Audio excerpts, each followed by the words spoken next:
নমস্কার, আদাব। আমি রফিক শেখ, ওয়েস্ট বেঙ্গল ইন্ডিয়া থেকে বলছি, পার্ট অফ ওয়ান প্যাসিভ।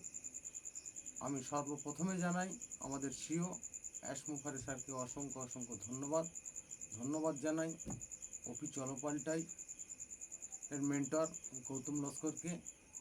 তার নীতি আদর্শ যে চলপাল্টাইটা কেমন সেটা আমি আপনাদের অভিনয়ে তুলে ধরছি, যে ওয়ান প্যাসিভটা কেমন হবে, আর সেই শিক্ষাগুলো নেওয়া আমাদের দরকার। প্রতিটি অভিনয় প্রত্যেকটা মানুষের জন্য ভালো, যে ওয়ান প্যাসিভটা কেমন হবে সেই শিক্ষা আমাদের গৌতম স্যার অভি চলপাল্টায় অভিনয় আমাদেরকে শেখান। সেটার উদ্দেশ্য আমি দু চার লাইন কবিতা ছন্দের মাধ্যমে বলছি, যে চলপাল্টাই হলো ওয়ান প্যাসিভের নতুন একটি দিশা। এখান থেকেই আমরা কিন্তু শিখেছি অনেক ভাষা। কখন কিভাবে চলতে হবে সেই কথাটাই বলছে। অভিনয় আমাদের বন্ধ থাকে না, মানুষ কিন্তু দেখেছে। ওয়ান প্যাসিভকে ছেড়েই যাব না, সেই শিক্ষাই চলছে।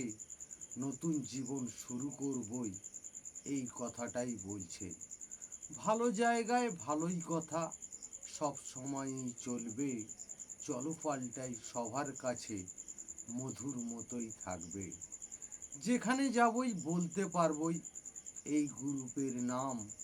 সবাই চেনে এই গ্রুপেই, বাংলায় আছেই নাম। বাংলাভাষী হিন্দিভাষী সবাই কিন্তু চিনেছে।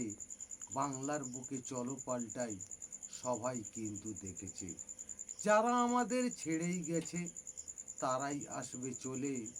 ওয়ান প্যাসিভের বার্তা এটাই, রাখবে তোমরা মনে। সুন্দর একটা পরিবেশ হবে, সুন্দর একটি মন। চলো পাল্টাই সবার কাছে প্রিয় আপনজন। চলো পাল্টাইয়ের মেন্টর সাহেব গৌতম সারাজ বলেন, রফিক ভাইয়ের বলছি আমি আরও কবিতাই লেখেন। অ্যাশমুখারে ধন্যবাদ।